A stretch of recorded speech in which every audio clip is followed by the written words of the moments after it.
Sud Radio, le 10h midi, mettez-vous d'accord. Et oui, c'est parti avec nos 4 débatteurs ce matin, 4 hommes pour Mettez-vous d'accord avec Pascal Bataille. Bonjour Pascal. Bonjour Thierry. Animateur et producteur de télévision, chef d'entreprise, on vous connaît bien. Mathieu Bacchialone qui est avec nous, qui est communicant, président de M2B Conseil. Bonjour vous Thierry. avez conseillé les avocats de France à un moment donné. Tout à fait, Merci exactement. d'être avec nous. Lucas Jakubowicz, journaliste politique, rédacteur en chef des Décideurs, un magazine qui met en lumière le travail de chef d'entreprise, par exemple, de gens qui créent de l'emploi, de la richesse. Oui, c'est un journal économique, après à destination d'un public averti, donc on a aussi des rubriques politiques. Voilà, et vous y tenez l'édito politique. Et puis, Garen Schnorokian. Bonjour, Garen, vous êtes journaliste, éditorialiste, vous, à Frontières, ancien livre noir, proche de la sensibilité Zemmour, pour situer à peu près... Pas particulièrement, mais un média d'enquête qui ne se cache pas derrière son petit doigt quand elle voit des réalités. Le média lui-même, moi je parlais de vous, voilà, oui. on se retrouve. Alors, vos coups de cœur et vos coups de gueule. Pascal, je commence avec vous. Alors, c'est un coup de gueule ou un coup de cœur ? C'est plutôt un coup de gueule. C'est un coup de gueule par rapport à cette indifférence soudaine, y compris et surtout de la part de nos amis de LFI, qui ont pourtant fait, à juste titre, à mon avis, beaucoup de bruit sur ce qui se passait à Gaza pendant la campagne des européennes et un peu moins pendant la législative. Et aujourd'hui, on ne parle plus du tout d'un coup, soudainement, de cette situation à Gaza qui ne fait qu'empirer, avec des bombardements qui deviennent de plus en plus intensifs, un nombre de morts qui ne cesse de croître chaque jour. Et c'est quoi le coup de gueule ? C'est évidemment les bombardements, mais c'est aussi le fait qu'on n'en parle plus, c'est ça pour vous ? Voilà. Alors, les bombardements, ça fait un moment que je les dénonce parmi plein d'autres. En revanche, je suis effectivement assez sidéré que tout d'un coup, les indignations d'hier ne soient plus celles d'aujourd'hui et qu'on ait mieux à faire aujourd'hui dans la petite tambouille politicienne dont on aura certainement l'occasion de reparler au cours de l'émission, Thierry, que de s'indigner, de continuer de s'indigner. Alors pourquoi on s'indignait hier, on ne s'indigne plus aujourd'hui ? Est-ce que les indignations d'hier n'étaient pas sincères ? Est-ce qu'elles étaient purement électoralistes et je dirais intéressées, ou est-ce que juste on a tout d'un coup oublié et on s'est un peu trop recentré sur nos nombrils ? Voilà, je pose la question et à la fois ça m'interroge et à la fois ça m'indigne, moi. C'est peut-être aussi parce que on est dans une situation de blocage institutionnel qui est quand même un vrai sujet ici, mais c'est vrai qu'on en oublie du coup ce qui était avant porteur politiquement. Lucas Jakubowicz, votre sentiment ? Mon sentiment, pour m'intéresser beaucoup au conflit israélo-palestinien, j'ai remarqué qu'il y a un parti de gauche qui a une position invariable sur le sujet depuis des années, c'est le Parti communiste français. En revanche, LFI a découvert la situation à partir du 7 octobre. Ce qui peut mettre la puce à l'oreille sur le fait que c'est quand même assez électoraliste, en effet. C'est cet électoralisme que Pascal Bataille critique. Vous avez des réactions ? Même si on élargit et qu'on parle pas uniquement de LFI, je pense que la séquence en ce moment est assez délétère dans le sens où on parle plus que de tambouille politique. Alors, on n'a jamais autant parlé du Parlement, on n'a jamais autant parlé de l'Assemblée, pas forcément pour les bonnes choses. Je préférais qu'on en parle quand il y a effectivement des textes qui sont présentés, qu'on parle des amendements, qu'on parle des discussions. Là, on parle vraiment de tambouille qui nous ramène aux pires heures de la 4ème République, avec des histoires de constitution de groupe, plus personne ne comprend rien, la plupart des partis dont LFI, mais par la force des choses, mais du coup on oublie, on parle plus d'international, on parle plus du conflit entre l'Ukraine et la Russie, avec cet hôpital qui a été bombardé en Ukraine, ce genre de choses qui sont quand même un peu structurantes, et on a l'impression qu'on est vraiment en vase clos depuis quelques jours uniquement sur nos affaires vraiment politiciennes franco-françaises. J'ai vu aussi que le gouvernement de Netanyahou a pris des mesures contre certains médias, certaines émissions. Enfin, la situation politique même en Israël est en elle-même déjà passionnante. Garen Schnorokian. Non mais on a bien vu pendant toute la période électorale des européennes et des législatives que la France Insoumise et la NUPES 2 en général ont utilisé la question de Gaza comme un marchepied pour atteindre l'Assemblée nationale. Ça a très bien marché. On a d'ailleurs vu par exemple que David Guiraud à Roubaix, dans certaines zones à très forte population immigrée, avait fait des scores de 97,5%. Député LFI. Et député LFI. Des journalistes sont allés interroger les habitants de cette cité qui ont dit qu'ils avaient voté pour Gaza. Ils l'ont dit ouvertement. Et quand on voit des scores de 97,5%, on comprend que finalement ça a payé. Oui, pour compléter, effectivement, c'est sûrement on va dire une opération électorale à destination des banlieues. Et pour compléter ce que dit Garenne, un des députés les plus en pointe sur le sujet, entre guillemets, c'est Sébastien Delogu, qui est dans les quartiers nord de Marseille.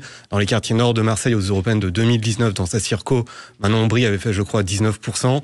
Là, il a fait dans les 48%. Donc effectivement, il y a un vote qui est ciblé. Inversement, il faut aussi souligner que dans certains endroits de la France dite périphérique, il y a un recul de la France insoumise parce que ce sujet touche moins. Donc c'est vraiment un sujet clivant et un sujet électoraliste. Ce que dit Lucas est très juste sur le fait qu'effectivement ils consolident en fait leur base traditionnelle. Donc voilà, comme chez Delogu à Marseille ou chez Guiraud, on consolide et on fait le plein. Et en revanche, c'est pas non plus une victoire totale puisqu'il n'y a pas de nouveaux électeurs. Au contraire, je pense, on n'a pas des chiffres exacts, mais qu'il y en a quand même qui sont perdus et qu'il y a du recul, comme disait Lucas, de la France insoumise auprès d'un... Faut pas oublier quand même, je suis obligé non pas de défendre les députés LFI, puisqu'ils sont pas représentés là, mais surtout de revenir à des éléments d'analyse quand même qui sont que le déterminant de tout ce vote premier et second tour, c'est de faire blocage au Rassemblement national. Donc on peut pas toujours analyser... Moi, je parlais des européennes. Ouais. Ah oui, d'accord, mais il fallait le préciser. Alors puisque vous êtes là, Lucas, justement, Jakubowicz, votre coup de gueule à vous, expliquez-nous la situation, c'est dans un collège ou un lycée à Lyon, c'est l'école Gilbert Dru dans le 3e arrondissement de Lyon. Et qu'est-ce que vous lui reprochez à cette école alors à Lyon? Sur le principe, rien. Il y a une institutrice qui a une très bonne idée, c'est de faire des cours d'art plastique avec ses élèves. Ouais. Jusque-là, rien de problématique. Ah oui, c'est même plutôt sain. Le problème, c'est le contenu, entre guillemets, des œuvres qui ont été faites par les élèves. C'est tout simplement de la propagande politique, puisque les élèves ont préparé des banderoles à la gloire de la députée de la circonscription, qui est Europe Écologie Les Verts, qui s'appelle Marie-Charlotte Garin. Donc le Figaro a... Mais je croyais qu'une école, ça devait être neutre. Eh ben oui, justement, c'est ça le problème. Donc les messages. Bravo, madame la députée, vous êtes sur la bonne voie. Vous êtes la meilleure des députées. Fini les racistes et les fascistes. Ou aussi, pour les femmes, avoir un enfant diminue de 60% les chances d'accéder à certains postes. Donc ça, c'est dans une école. Donc coup de gueule. C'est l'école publique, c'est l'école privée public. Alors coup de gueule pour 3 raisons. Première raison, évidemment, c'est ce que vous dites, c'est le problème de neutralité des services publics. Là, on a l'impression que l'institutrice se prend un peu pour, vous savez, les commissaires politiques des Komsomol, les jeunesses soviétiques qui font des banderoles à la gloire des leaders communistes. Donc ça, c'est le premier petit souci. Le deuxième petit souci, c'est que finalement, la députée avait voulu emmener cette banderole à l'Assemblée nationale, visiblement, si on en croit le Figaro. Donc elle n'a pas compris qu'il y avait quand même un petit problème de neutralité. Elle instrumentalise ses élèves, non ? Alors voilà, de demander à des élèves de faire des panneaux à sa gloire. Et le troisième petit problème, moi, qui m'a un peu choqué, c'est que je me suis dit... Finalement, c'est un fait divers. Il n'y a pas beaucoup de monde qui en parle. Et je me disais, imaginez qu'une école dans le Nord-Pas-de-Calais, par exemple, fasse des banderoles à la gloire de Marine Le Pen, où on écrit « Bravo, Madame la députée, vous êtes la meilleure, on est chez nous ». On aurait eu un beau sujet, voilà. mettez-vous ou d'accord. même une école des Hauts-de-Seine qui fait des banderoles à la gloire d'un député ensemble. On se retrouvera pour vos autres coups de gueule ou coups de cœur dans un instant. Vous êtes sur Sud Radio. À tout de suite pour Mettez-vous d'accord. Sud Radio, le 10h midi, Mettez-vous d'accord. Alors on va voir, messieurs, si vous vous mettez d'accord avec nous. Pascal Bataille, Mathieu Bacchialon, Lucas Jakubowicz et Garenne Schnorokian. On va revenir sur vos coups de gueule et vos coups de cœur. Mathieu, coup de gueule contre les contraintes sécuritaires des JO. Qu'est-ce que vous entendez par là ? On est à Paris, évidemment. Pour tout vous dire, au début, je voulais faire un peu trouver un coup de cœur pour être un peu optimiste, vu cette période un peu compliquée. Oui, mais ça va être sympa, les JO. Justement, je pense que les JO, il y aurait matière sur le papier à se réjouir. Et en cherchant un petit peu, en faisant ma petite revue de presse ce matin, je tombe sur un article du Parisien qui nous explique que... Parisien aujourd'hui en France. Parisien aujourd'hui en France, tout à fait. Que les restaurateurs parisiens, notamment ceux qui se trouvent à côté des zones olympiques, Champ de Mars, Invalides, vont devoir, à partir de ce week-end, enlever leurs terrasses et ne plus...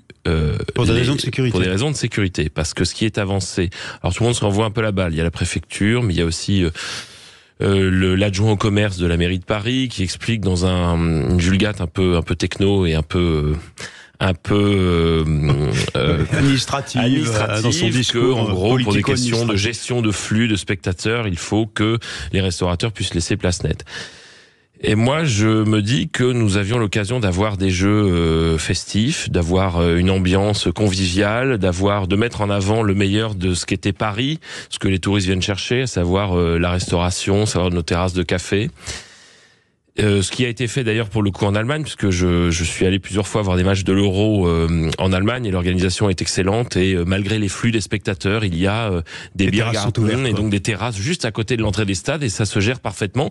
Et donc il y avait le choix d'avoir cette ambiance festive, et une autre solution qui a été choisie par la France, qui est une solution où on va des contraintes administratives et des interdictions. Oui, ce qui est frappant pour ceux à Sud Radio dans toute la France, et pas que dans le Sud, mais en l'occurrence à Paris, quand on se balade comme je l'ai fait il y a 2-3 soirs, vers 22h en ce moment, par exemple du côté du Luxembourg, par exemple du côté du Champ de Mars, eh bien il n'y a plus personne. C'est incroyable. Et les restaurateurs, d'eux-mêmes parfois, je l'ai vu faire hier soir, vers 22h30, commencent à remballer la terrasse, à fermer, ce qui est au mois de juillet incroyable.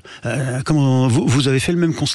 Oui, alors visiblement, ça s'explique de 2 raisons. La première, c'est qu'effectivement, il y a une sorte d'exode de Parisiens. Il suffit de prendre le métro, de se balader dans les rues pour voir que les habitants sont déjà partis, plus que d'habitude, et ça va sûrement s'accentuer à mesure que les Jeux approchent. L'autre point aussi, c'est que visiblement, les touristes étrangers seraient moins nombreux que d'habitude à venir à Paris. On dit qu'ils vont arriver. Et on va se faire qualifier de peine à jouir, messieurs, ici, là, tous les 4. Pascal, et vous 3. Alors, par Hidalgo et pas uniquement, là, on va dire. Peine à jouir, je sais pas. Donc, dans la jouissance, il y a une part de fantasme et d'inconscient. Moi, je me base sur la réalité. Effectivement, les rues de Paris sont vides. Il y a moins de touristes que d'habitude. Les terrasses sont vides. Et plus les Jeux approchent. Il faut espérer qu'ils vont venir pour les Jeux eux-mêmes et qu'ils vont arriver dans les terrasses sont vides quand il y a encore des terrasses. Il y a un point positif à tout ça, c'est que il y a de moins en moins d'agressions vu qu'il y a de moins en moins de monde. Ouais, bon, d'accord. Ça, c'est un peu facile, non? Et puis surtout, il y a beaucoup de bleus, il y a beaucoup de policiers. Oui, et surtout, moi qui suis parisien et qui me balade dans Paris toute la journée, et c'est devenu un enfer. Moi, je suis en scooter. Ouais. C'est devenu un enfer de traverser Paris. Tout est fermé, tout est bloqué. Et c'est vraiment très, très, très désagréable en tant que Parisien de voir ce qui est devenu Paris pour la durée des JO. Sauf que il y a une chose qu'on oublie, c'est que beaucoup des travaux qui ont été faits ne seront pas enlevés après les JO. D'énormes pistes cyclables, des choses qui vont encore plus compliquer la circulation à Paris. Et alors, un bijou, si j'ose dire, un bijou, c'est ironique de ma part, j'ai découvert que ces équipes de la ville de Paris avaient écrit autour d'un des sites Champ de Mars avec un S et pas Champ de Mars. Oui.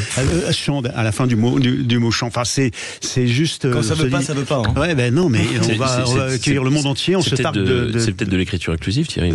C'est ça. Ouais, Champ de Mars. Ouais. Alors, oui, Pascal. Allez-y, Pascal Bataille. Pardon. Je ne sais pas. J'ai pas pu vérifier vraiment l'information, mais la source m'a l'air sérieuse. Mais on m'a dit que pas mal d'employés de la mairie de Paris avaient reçu des propositions de places pour la cérémonie d'ouverture. C'est-à-dire que, alors qu'il y a quelques mois, on nous disait, et quelques semaines encore, que ça allait être totalement impossible d'avoir des places et que ça allait être bondé, apparemment, ils sont en train de distribuer des places pour cette cérémonie. On bouderait les lieux, alors, c'est ça? Devant un bid annoncé, je ne sais pas, mais il en reste en vente. Il reste des places en vente encore aujourd'hui. C'est 4000 francs. 2500 euros. 2500 euros la pièce. 2500 euros. Ils ont baissé les prix. Oula. Ouais, sauter sur l'occasion, chers auditeurs, ça vaut le coup. Non, mais on passe de 4000 à 2005. Cela dit, je vais me faire le défenseur. Oui. Bon, j'ai moqué les problèmes d'orthographe de la ville de Paris, mais honnêtement, si ça se déroule vraiment sur la scène, et s'il fait beau, et si c'est réussi esthétiquement, peut-être que le 27, on sera tous très heureux d'une très belle cérémonie. On a envie que ça réussisse. Clairement, on en a parlé plusieurs fois ici. Il peut y avoir des belles images, la fierté, mais pour le coup, il faut qu'il y ait un petit peu que les Parisiens, celles et ceux qui habitent ici puissent participer. Si on vous dit vous êtes des peines à jouir, vous avez obligation de vous enthousiasmer, mais par contre vous aurez plus de terrasse, vous aurez des places à 2500 balles, et si vous partez ce sera mieux parce que de toute façon le ticket de métro va passer à 4 euros. Et moi j'aimerais beaucoup, c'est un peu une injonction contradictoire. J'aimerais beaucoup que ça se passe bien, mais malheureusement il y a quelque chose qui s'appelle l'empirisme, et j'ai jamais vu la mairie de Paris sous Hidalgo réussir quoi que ce soit. Donc il y a pas, alors pour le coup il y a pas cela dit, c'est sous l'État, la préfecture. Non, mais Hidalgo a mis son nez dedans, elle a fait beaucoup de problèmes à la préfecture qui s'est beaucoup plaint d'elle d'ailleurs aussi. Alors on va jouir d'un événement que j'ai cité il y a 2 jours, mais je suis ravi que finalement ce soit votre coup de cœur, Garenne Schnorrokian, ce matin. Alors, dites-nous de quoi il s'agit, rappelez-nous. Nous avons réussi Nous c'est l'Europe et c'est la France. C'est la France et l'Europe a réussi à son projet Ariane 6. Et je suis très content parce que en ce moment où tout est morose, où politiquement rien ne va, ça démontre qu'il y a encore un génie européen, un génie français, que le projet spatial européen est quelque chose qui fonctionne. On n'a pas besoin, et ça nous prouve qu'on n'a pas besoin d'être la voiture balai des États-Unis ou de la Chine au niveau technologique.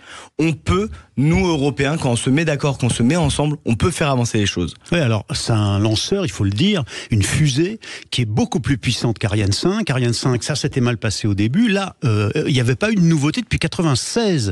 Et ce matin, le patron d'Ariane Espace nous disait même que, à l'instar de ce que fait Elon Musk avec SpaceX, eh bien, il y a même un projet, Mira, de fusée qui reviendra en bon état, qui se posera elle aussi comme SpaceX. Et ça faisait plus d'1 an qu'on avait perdu l'accès à l'espace en Europe. On n'avait plus d'accès à l'espace. Il fallait passer par eux. On était obligé de passer par les Américains. Et aujourd'hui, il y a une chose que nous prouve ce projet Ariane 5, c'est que quand les pays d'Europe, et je parle pas de l'Union européenne parce que c'est pas l'Union européenne qui fait Ariane 6, c'est les pays d'Europe, en comptant la Suisse d'ailleurs qui est aussi dans ce projet, se mettent ensemble et qui veulent développer un projet. Ça marche tout comme ça avait fonctionné avec Airbus à l'époque, qui n'était pas non plus un projet de l'Union européenne, il faut le préciser. Et il y a une chose qu'il faut comprendre, c'est que l'Europe peut être forte, mais pour ça il faut moins de réglementation, moins de taxes et plus de liberté. Ouais. Non mais c'est magnifique, il y a le travail des techniciens, même de l'armée de l'air qui a protégé l'espace là-bas, les Rafales, etc. On a vu les Rafales à côté de la fusée, sûr, les hélicoptères, et toute la Guyane c'est emparé de cette histoire, bien sûr, les techniciens, les ouvriers, les ingénieurs. Ça vous inspire quoi, messieurs? Vous êtes d'accord avec ce coup de cœur? De la fierté et effectivement dans cette période un peu sinistre, voir que peut y avoir encore des projets européens. Ouais, vous êtes tous d'accord. Une coopération européenne sur des projets et sur les beaux projets industriels. Pascal Bataille, Lucas Jakubowicz. Oui, j'ai eu la chance et le privilège d'assister en 1988 au premier lancement à Kourou de Ariane 4 à l'époque. Ça ne nous rajeunit pas, mais c'était néanmoins un moment effectivement magique pour moi, merveilleux de vivre ça, et j'ai pu voir effectivement à l'œuvre cet esprit européen, cet esprit d'entraide, de solidarité avec des techniciens de différents pays, avec des gens absolument performants, surperformants dans leur domaine respectif, et en même temps enthousiastes et vraiment unis dans un même élan. Et là, je rejoins complètement effectivement ce coup de cœur pour ils peuvent bien fonctionner en Europe avec effectivement un peu moins d'administration, certainement, un peu moins de normes et de règles, et un petit peu plus d'enthousiasme, d'énergie et d'effervescence. Et le patron d'Ariane Espace ce matin disait qu'il a reconnu de façon assez honnête que il y a une partie qui a pas fonctionné, il y a un des satellites qui a pas été mis en orbite, parce que il voulait me protéger avec quelques incidents techniques la dernière partie de la fusée, mais ça a globalement très bien marché. Et on va finir ces coups de cœur et ces coups de gueule. J'ai un petit mot, moi, personnel, si vous voulez bien, pour mes camarades sapeurs-pompiers de Rouen qui ont limité les dégâts hier et qui ont sauvé, on peut le dire, la flèche, ce qu'il en reste de la cathédrale de Rouen qui brûlait. C'est formidable, évidemment, on avait tous en tête les images de Notre-Dame à Paris, mais non, Rouen et les sapeurs-pompiers de la ville de Rouen qui ont sauvé cette flèche. On se retrouve tout de suite sur Sud Radio pour Mettez-vous d'accord. On va parler de la CGT, on va parler de la difficulté et de la pression qui est mise aussi sur le président de la République pour qu'il désigne rapidement un Premier ministre. À tout de suite sur Sud Radio, restez avec nous. Sud Radio, le 10h midi, Mettez-vous d'accord. Dans ce Mettez-vous d'accord ce matin, Mathieu Bacchialone, communicant et président de M2B Conseil, Pascal Bataille, l'animateur, producteur de télévision et chef d'entreprise, Lucas Jakubowicz, journaliste politique, rédacteur en chef de Décideur, et Garen Schnorokian, journaliste éditorialiste à Frontières. Vous êtes avec nous pour traiter ce matin de plusieurs sujets, et en particulier de cette façon dont certains, à gauche, mettent la pression sur les institutions, sur le président de la République, carrément. Je vais vous citer Sophie Binet. C'était sur LCI hier.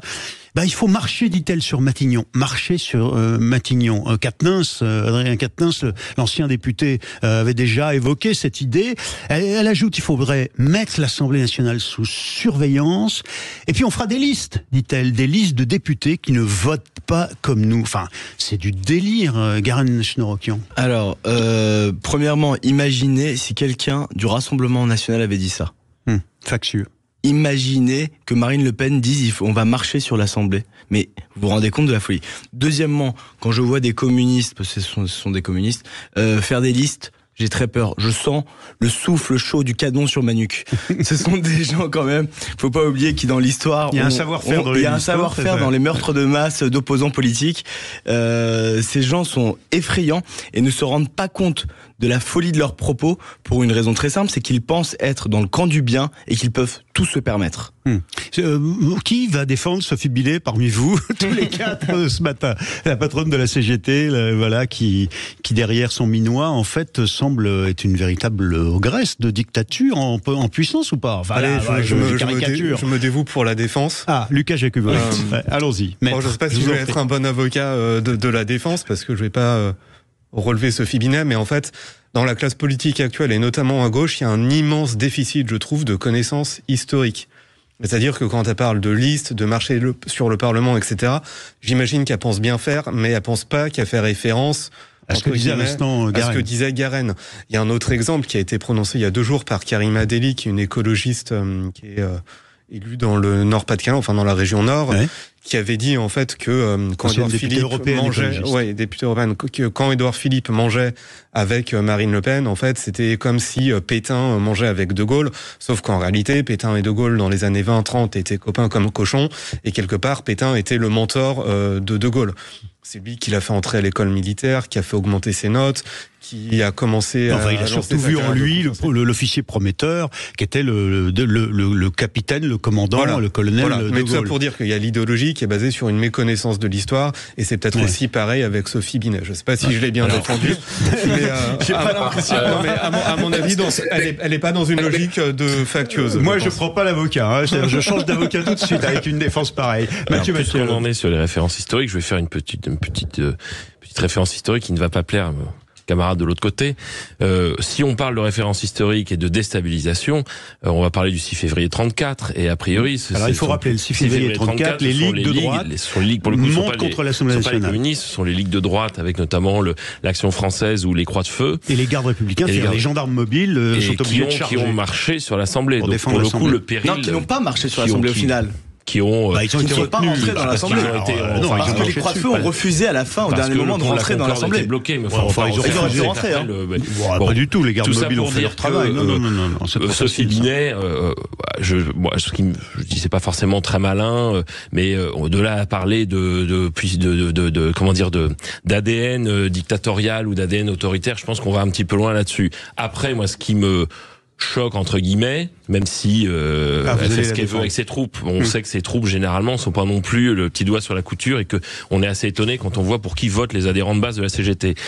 Mais ceci mis à part, il y a quand même la charte d'Amiens normalement qui s'impose. Alors pour rappeler aussi, on va remonter encore plus haut, on va remonter en 1912. La charte d'Amiens, c'est ce qui a été signé à la base par la CGT et qui dit que normalement les organisations syndicales ne se mêlent pas de politique. Bon. Et là, pour le coup, il y a une petite entorse à la charte d'Amiens où la CGT, qui est censée être une organisation syndicale, donc s'occuper... Vous voulez dire qu'elle devrait rester dans son champ, son précaré syndical? Les organisations syndicales sont là, normalement, cher Thierry, pour s'occuper des négociations dans les branches, dans les entreprises, pour ce genre de choses. Et là, elles se mêlent de politique pour donner, en plus, qu'ils se mêlent de politique pour dire, nous allons défendre, nous voulons que, par exemple, lier les 32 heures, la réforme des retraites, l'égalité salariale, ce genre de choses, ça fait partie. Mais qu'ils appellent, en donnant ce qu'elle avait déjà fait avant la campagne, en disant, il faut voter pour le NFP, ça rappelle les grandes heures de la CGT qui appelaient à voter pour le Parti communiste. C'était la même entité dans les années 70.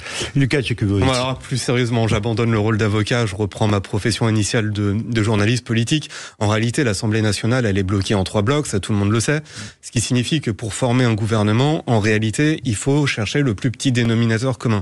Il faut essayer de rassurer à la fois celui qui a la main sur la nomination du Premier ministre, Emmanuel Macron, et à la fois l'opinion publique, et à la fois les parlementaires, pour pas se faire renverser au bout de 3 mois. Et donc je pense que l'idée de la CGT, ou même les propos d'Adrien Quatennens, ou même les propos d'une partie de la LFI qui sont très on va appliquer le programme, rien que le programme, on va faire des fiches de députés, on va marcher sur l'Assemblée nationale, etc.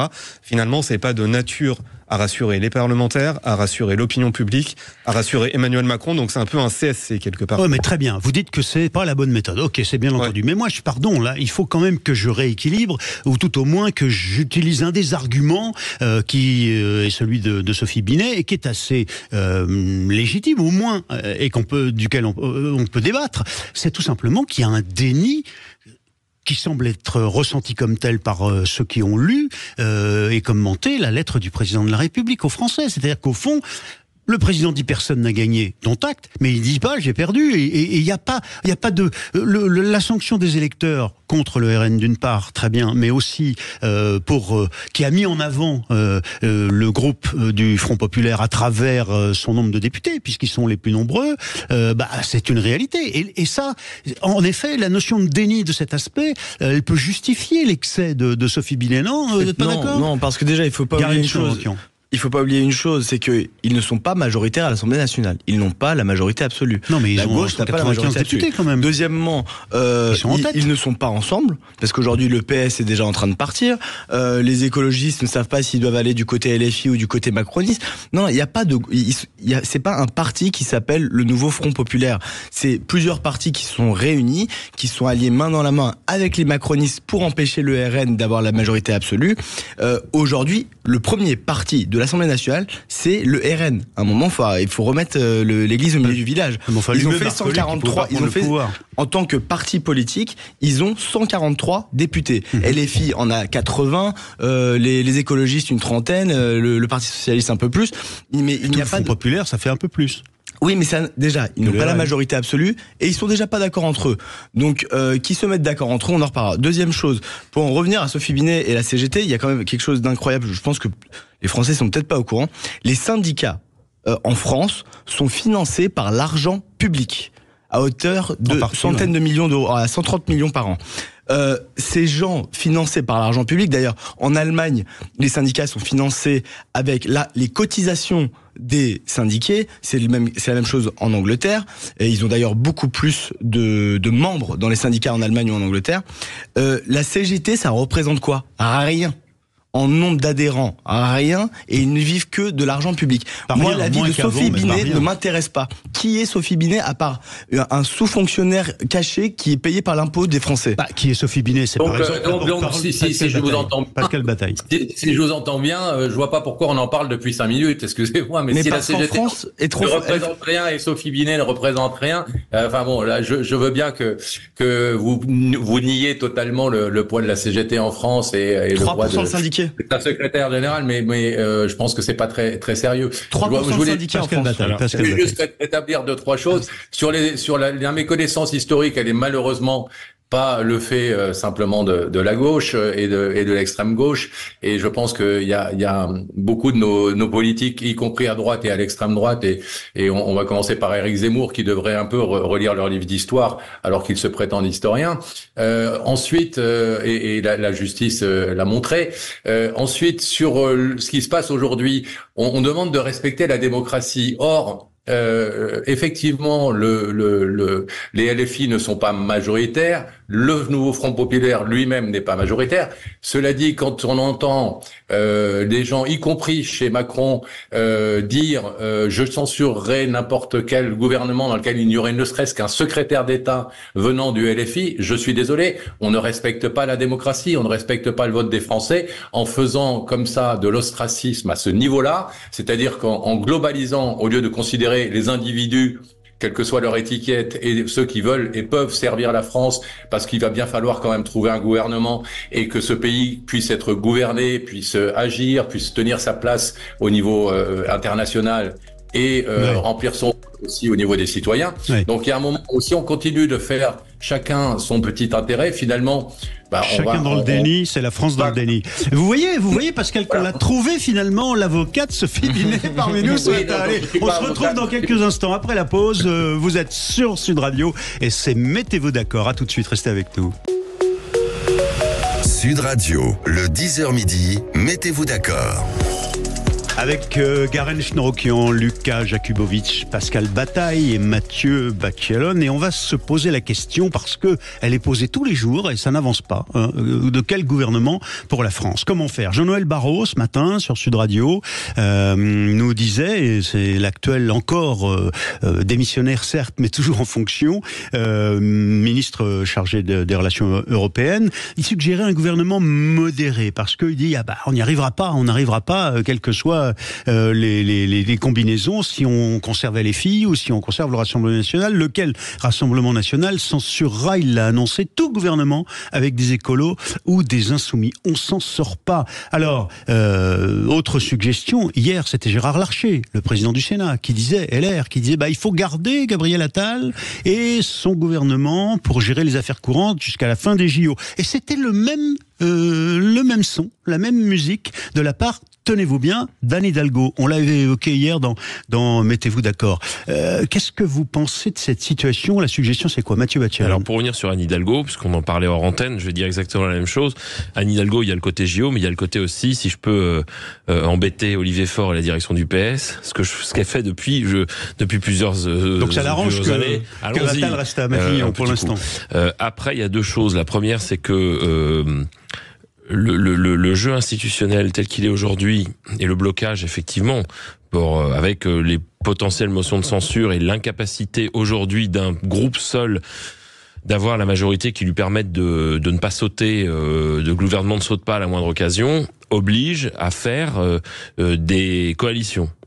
Coalition, c'est quelque chose qui est totalement nouveau en France, puisque jusqu'ici, il y avait toujours réussi à avoir le fait majoritaire qui permettait d'avoir un gouvernement issu de la représentation nationale, enfin issu de la majorité à l'Assemblée. Pour la première fois, c'est pas le cas. Donc on découvre ce qui existe dans plusieurs pays chez nos voisins européens, en Allemagne, en Italie, où le soir des élections, on ne sait pas qui va gouverner. Ça peut prendre certaines fois une semaine, 2 semaines. Quand Angela Merkel a été élue pour la première fois en Allemagne en 2005, enfin quand la CDU était arrivée en tête mais n'avait pas la majorité, il y a eu ce moment de flottement, de discussion entre eux. Et ça, c'est l'habitude. En France, c'est nouveau pour nous. Donc y compris avec ses adversaires sociodémocrates. Ensuite, le gouvernement modéré. Sur le fond, moi je l'ai déjà dit ici, je pense que ce serait, je ne suis pas sûr que ce soit la meilleure réponse apportée à la colère des Français. Pourquoi? Parce que on a bien vu qu'il y avait quand même sur plusieurs élections un dégagisme et une volonté d'en finir, ou du moins de passer à autre chose, avec un vrai ras-le-bol qui a été exprimé dans les urnes, à la fois sur le vote qui s'est porté sur le Rassemblement national, mais aussi sur celui qui s'est porté sur le nouveau Front populaire dans tout, enfin même pas que LFI, sur le nouveau Front populaire dans son acception globale. Mais en réalité, les institutions vont peut-être, le jeu politique à l'Assemblée nationale et la constitution des groupes va peut-être obliger à passer par là pour avoir un gouvernement qui soit un gouvernement qui puisse, une majorité qui puisse tenir. Lucas Jakubowicz. En fait, le gouvernement modéré, quelque part, c'est un cadeau inespéré qui est fait au Rassemblement national. C'est-à-dire que le Rassemblement national et toutes les études qualitatives qui ont été faites ces 2 dernières années montrent que, en fait, son principal carburant, c'est le vote anti-système, c'est le vote anti-élite. Oui. Par élite, il y a la classe politique en place, il y a les médias, il y a le monde culturel, etc. Et là, en ayant en fait un gouvernement d'union nationale ou un gouvernement modéré, on va avoir ce que le RN appelle un gouvernement, le FN appelait un gouvernement UMPS.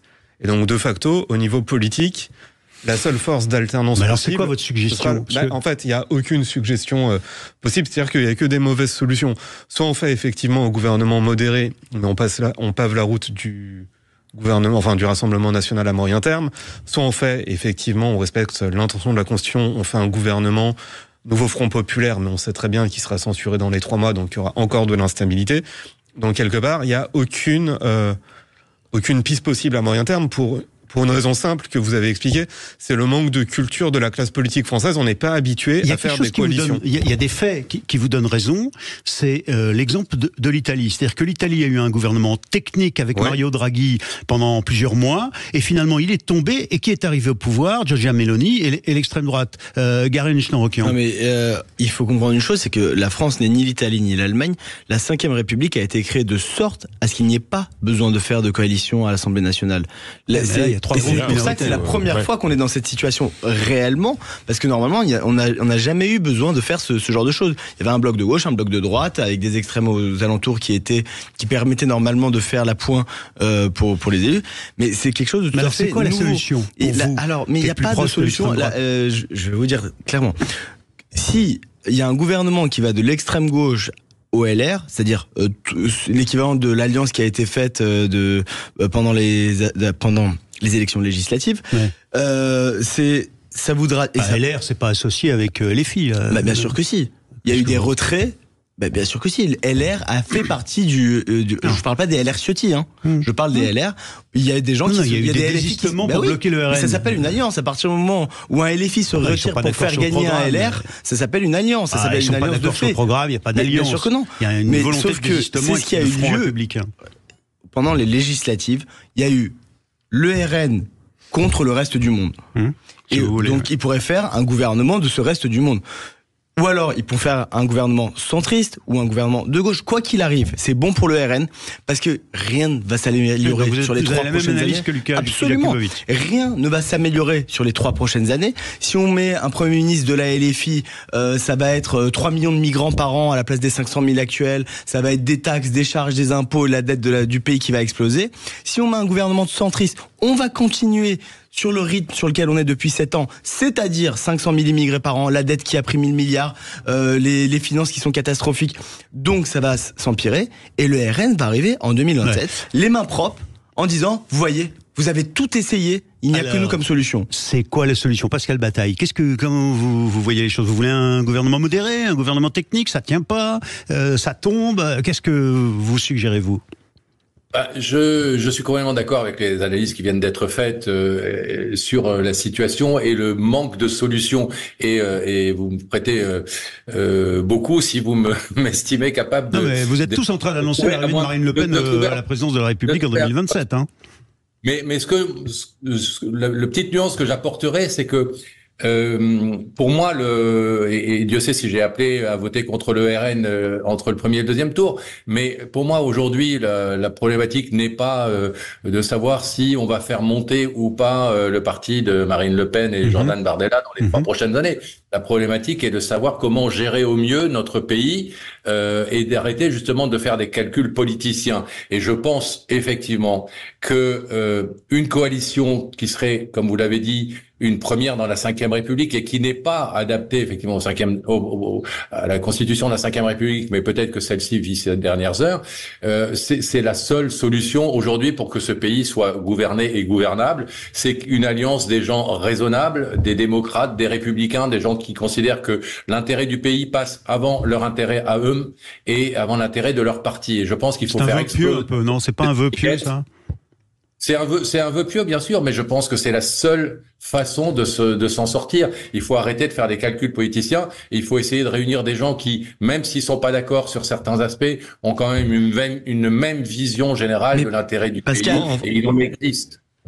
En fait, de facto, on va avoir forcément des calculs politiciens. C'est-à-dire qu'on parle de système en 3 blocs, etc. Ce qui a changé aussi, c'est qu'avant, à l'intérieur des blocs, il y avait un parti qui dominait les autres. Dans le bloc de gauche, il y avait le PS et les autres, c'était les obligés. Si le PS disait aux Verts, on te donne 50 circonscriptions... c'est les filles, là. C'est les filles. C'est les filles qui dominent. Non, il domine moins que le PS de la grande époque. Il faut arrêter. Le PS est pas dans les choux non plus. Et pareil, à droite, il y avait la droite républicaine, donc UMP, LR, RPR, qui dominait les petits partis du centre. Maintenant, à l'intérieur de chacun de ces blocs, il y a des partis de force équivalente. À gauche, le PS a à peu près la même force que LFI. Au centre, vous avez le Modem, vous avez Horizon, vous avez Ensemble. Et donc, forcément, il y a toujours des calculs, etc. Et donc, oui, effectivement, on retombe sous une forme de... On le voit avec la bagarre entre Gabriel Attal, qui a l'air d'avoir le leadership, mais qui n'a pas gagné encore, pour essayer de prendre la présidence du groupe Renaissance, du groupe central.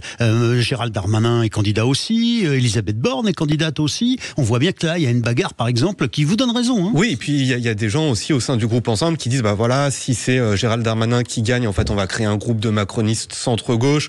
Il y a d'autres gens qui disent, bah, si c'est Attal qui gagne, ben moi, en fait, je vais rejoindre Horizon. Donc, même à l'intérieur du bloc central, c'est quand même une sorte de flou artistique en ce moment. Garenne. Pour revenir sur ce que disait Monsieur Bataille, c'est que Pascal pour les intimes. Pascal, c'est à un moment, effectivement, le seul point de tous les partis, à part le RN, c'est comment combattre le RN. Ouais, bah oui, ça c'est pas nouveau. C'est la seule ligne. Sauf que personne n'a l'intelligence de se dire pourquoi le RN est haut. Pourquoi est-ce que le RN est haut ? Pour une raison très simple, c'est que ça reviendrait à toucher à leur vache sacrée. Immigration, insécurité, islamisation. Personne ne veut toucher à ce sujet. Donc vous pouvez faire tous les vœux pieux que vous voulez en disant on va combattre le RN, Si personne n'est prêt à traiter le sujet, aujourd'hui, c'est le Parti socialiste dans les pays nordiques qui fait une politique anti-immigration. Aujourd'hui, le Labour a gagné au Royaume-Uni sur une ligne de droite sur anti-immigration, moins d'impôts, moins de taxes. Il y a un moment, à gauche, le seul programme qu'il y a, c'est plus d'immigration, plus de taxes, plus de charges. Donc, vous n'allez pas combattre le RN. Il n'y a aucun moyen de combattre le RN si vous ne combattez pas les raisons pour lesquelles le RN est haut. Personne le fera. Oui, le RN est haut et on sait pourquoi. Enfin, Thierry a raison, on en a déjà parlé. On connaît les gens qui votent pour le RN. On n'a pas été au bout de l'analyse. Non, mais pas forcément par adhésion. Il y en a évidemment de plus en plus, mais aussi parce que les colères, le ressentiment et tout. Pourquoi le RN est aussi haut et pourquoi le RN a tout le monde contre lui? Enfin, le RN devrait se poser des questions aussi. C'est pas la même question. Non, mais Garen nous dit tout le monde il y a eu un front contre le RN. Ça veut dire quelque chose. Peut-être que s'il y a un front contre le RN, pourquoi les gens alors il y a eu les désistements, mais les gens ont voté quand même massivement aussi contre le RN quand ils ont eu la possibilité de faire barrage. Ils l'ont fait. Oui, mais les raisons pour lesquelles il est porté si haut sont toujours là. Les candidats du RN faisaient peut-être un peu peur. Je veux dire, on va revenir un peu là-dessus. Mais on a vu quand même qu'il y avait des candidats qui étaient plus que limite.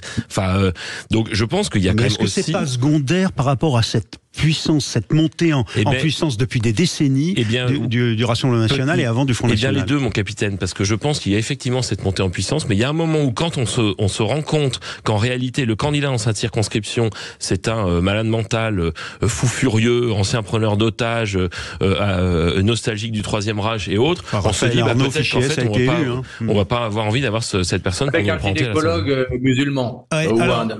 On se retrouve pour Mettez-vous d'accord dans un instant sur Sud Radio après la pause de pub. À tout de suite, restez avec nous. Sud Radio, le 10h midi, Mettez-vous d'accord. Oui, puis il faut reconnaître que, messieurs, vous vous êtes mis assez souvent d'accord ce matin. Pascal Bataille a un peu pris la défense de Sophie Billet de la CGT. Pascal Bataille est avec nous, Mathieu Bachalone, Lucas Jakubowicz et Garen Schnorokian.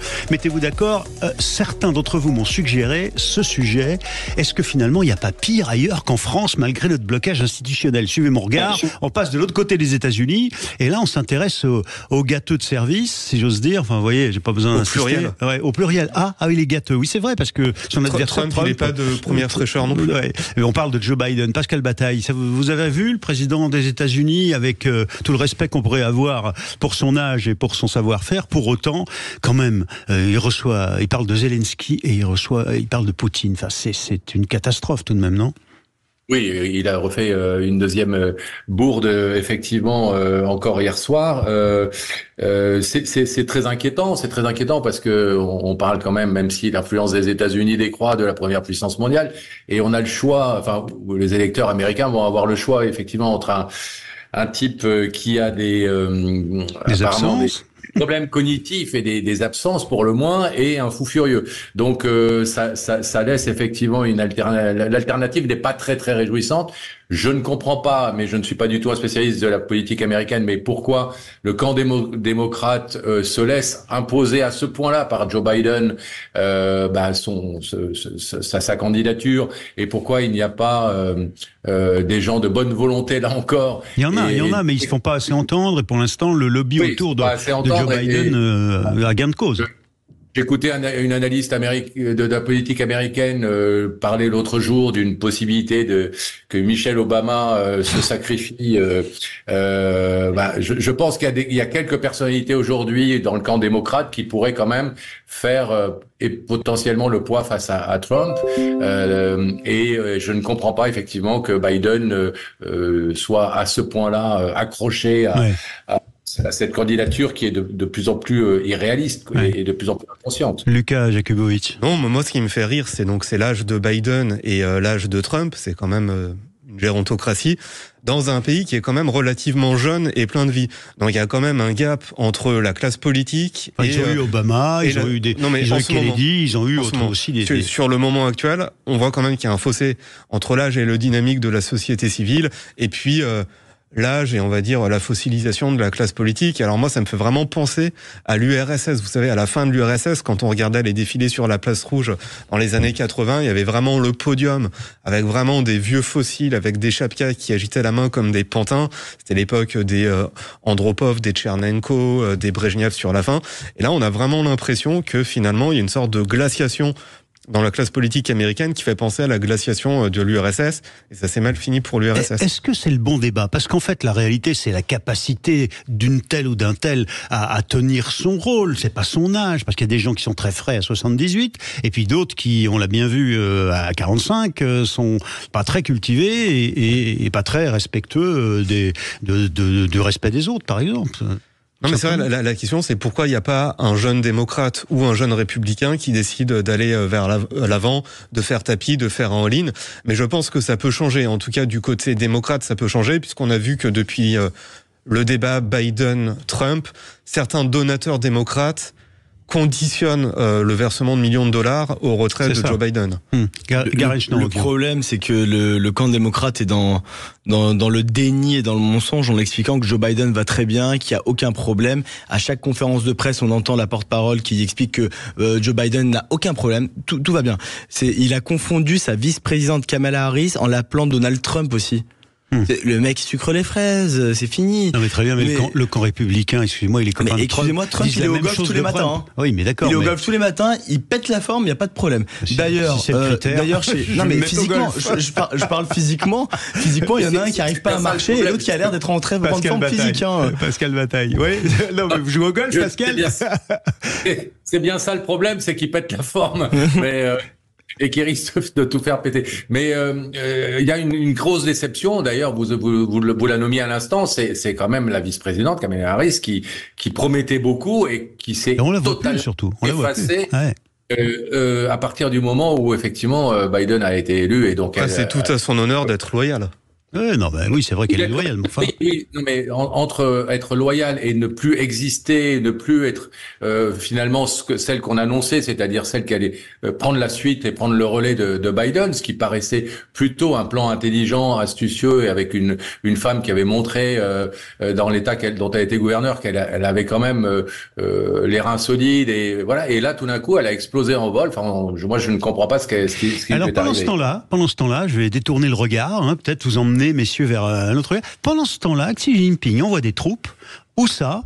À quelques kilomètres des frontières polonaises, en Biélorussie, des troupes qui aujourd'hui sont en manœuvre avec les troupes biélorusses, c'est-à-dire alliées à Poutine et à la Russie, clairement, à la Russie dictatoriale, et qui aujourd'hui, tout près de nos frontières européennes, s'entraînent ensemble, contre qui on ne sait pas, mais voilà, ça vous gêne pas, ou ça vous choque pas, ou ça vous inquiète pas, la présence des troupes chinoises de la Chine populaire? Je ne sais pas si vous êtes au courant, aujourd'hui en France, sur le territoire français, on a des actions semi-militaires du gouvernement chinois qui ont lieu quasiment tous les jours. On a des kidnappings de police chinoise sur le territoire français où ils kidnappent, la DGSI, nos services des Français d'origine chinoise. Oui, mais la DGSI travaille, elle fait son boulot. Mais je crois que les gens se rendent pas compte, la Chine est la future puissance numéro 1. C'est pas le cas encore. C'est la première puissance économique, mais c'est pas encore la première puissance mondiale. Elle va y arriver. Les gens ne font pas attention. Les gens regardent l'ours russe. L'ours russe est vieillissant et pauvre. Il y a un moment, faut pas l'oublier. La Chine est dynamique et très très avenante sur les questions militaires. Lucas Jakubowicz. Non, alors pour bien connaître la Russie, moi depuis la guerre en Ukraine, il y a quelque chose qui me frappe et qui me stupéfie, c'est que la société russe a traditionnellement la peur de l'ogre chinois, la peur d'être dévoré par la Chine. Et en fait, depuis 2 ans, mais il suffit d'aller en Russie, les voitures sont toutes chinoises, les produits de consommation sont tous chinois, et finalement, d'une certaine façon, économiquement, la Russie est en train de devenir une colonie de la Chine, un vassal de la Chine. Parce que c'est un client pour son gaz, pour la Russie, alors que plus personne n'achète le gaz russe, les Chinois achètent. C'est même plus un client, c'est un obligé. La Russie est devenue un obligé de la Chine. Sans la Chine, la Russie n'est plus rien, c'est une situation semi-coloniale. Ouais. Ce qui est assez inquiétant, c'est de voir, ça ne nous étonnera pas, la faiblesse de réaction de l'Union européenne qui a effectivement toujours du mal à se mettre d'accord lorsqu'il faut apporter une réponse diplomatique commune. Et moi, ce qui m'inquiète aussi, c'est de voir que sur ce sujet-là, sur les autres, on va revenir sur la situation française, mais comme on est occupé depuis quasiment un mois avec avec nos affaires de savoir qu'est-ce que Mathilde Panot a mangé ce midi, et est-ce que Marine Tondelier a apporté sa veste verte au pressing, c'est un peu le niveau de la politique française aujourd'hui, de voir que effectivement le monde continue de tourner autour, qu'il y a des sujets qui sont assez structurants, des sujets qui peuvent être assez menaçants pour notre sécurité intérieure et pour l'équilibre du monde et pour l'équilibre de l'Europe, et qu'il faudrait quand même essayer de passer à autre chose. Mais on est un peu englué dans cette situation-là aujourd'hui. Faut pas oublier qu'aujourd'hui la France et l'Europe est hors jeu de ces questions. Nous sommes hors jeu. C'est les Américains. Qu'est-ce qui vous fait dire ça? Mais bien sûr que oui, militairement en hors jeu. Aujourd'hui, on est ratatiné. La France, on a une super armée, mais échantillonnaire. On a un petit peu de tout en très très bonne qualité, mais on n'a absolument plus les moyens. Vous croyez qu'on peut aller en guerre contre la Chine ou contre la Russie aujourd'hui? Au fond, ça. Pardon, on a des troupes au sol en Roumanie, on a tous les pays ensemble. Parce qu'on a des Rafales qui défendent l'espace aérien. Ce sont les Américains qui sont aujourd'hui la première puissance militaire mondiale et qui le sont toujours. Aujourd'hui, le budget de l'armée américaine, c'est le budget de toutes les autres armées du monde réunies. C'est eux qui décident. C'est pas une affaire de volume, c'est une affaire de pourcentage. Mais non, c'est les Américains qui décident de qui fait la guerre à qui aujourd'hui dans ce pays. D'ailleurs, pour rappel, Trump, c'est le seul président américain sous lequel il n'y a pas eu de nouvelle guerre. Hein. Et aujourd'hui, ce qui va se passer avec la Chine, la Russie et compagnie, va dépendre de l'élection américaine. D'ailleurs, chez Frontières, dans notre média, on a décidé d'aller suivre sur le terrain pendant plusieurs mois. Donc, à partir de la semaine prochaine, on part aux États-Unis avec nos journalistes et on va couvrir la campagne américaine parce que c'est là-bas que vont se décider beaucoup de choses pour les années qui arrivent. Ça tombe bien, Sud Radio vous couvrira aussi cet événement, évidemment. Pascal Bataille, la présence de ces troupes chinoises en Biélorussie, ou le fait que, selon Garen Chnorokian, nous ne serions plus en capacité de nous défendre, ça vous inspire quoi ? La présence, de toute façon, ce qui se passe actuellement du côté de l'Est, que ce soit avec la Russie ou la Chine, devrait tous nous inquiéter et nous alarmer. Quant à l'impossibilité de répondre, je suis un peu moins pessimiste, mais je pense que ça nous ramène vers notre petit nombril hexagonal. Il est d'autant plus urgent aujourd'hui que cette France, ce pays qui est quand même encore puissant et qui a une voix qui peut se faire entendre encore sur le plan européen et au plan international, soit gouverné par des gens de raison, soit gouverné par des gens qui, encore une fois, oublient enfin leurs petits intérêts personnels et politiciens pour se dévouer, ce qui est quand même normalement le but du politique, pour l'intérêt commun. Et moi, j'ai appelé à voter contre le Rassemblement national. Ça ne me gênerait pas qu'il y ait un secrétaire d'État, un ministre venant du Rassemblement national, si c'est un type intéressant qui a envie de bosser pour l'intérêt commun. Et qui n'est pas financé par Moscou. Alors, je vais vous remercier tous les quatre, Mathieu Hatchialon, Pascal Bataille, Lucas Jakubowicz, Garen Chnorokian, pour ce Mettez-vous d'accord ce matin. Je vais remercier aussi Maxime Sénat qui réalise cette émission, et surtout la belle et charmante et intelligente, parce que sinon on va encore me critiquer, me traiter de boomer et de vieux daron qui dit du bien des femmes et de leur sourire, Juliette Rioufol, qui nous a accompagnés toute cette semaine pour préparer ces plateaux. Dans un instant, vous retrouverez Sud Radio dans tous ses états et Philippe David. Ceux qui partent, je leur souhaite de très bonnes vacances, et j'espère vous retrouver avec les quatre débattrices et débatteurs de Mettez-vous d'accord lundi matin à partir de 10h. Bon week-end à toutes et à tous. Merci encore. Vous êtes avec nous sur Sud Radio. Bonne journée.